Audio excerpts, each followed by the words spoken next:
The German verb bekommen, to get, receive. Bekommen can be used in various contexts. Here are some examples. Ich habe ein Geschenk bekommen. I received a gift.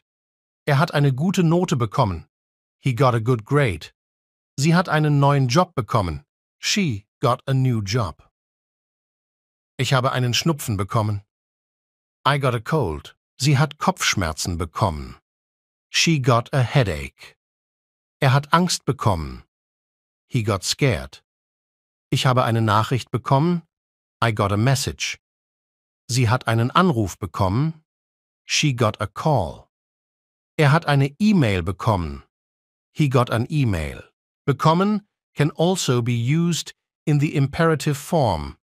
In this form, it means to get or to give. Bekomme mir ein Glas Wasser. Get me a glass of water.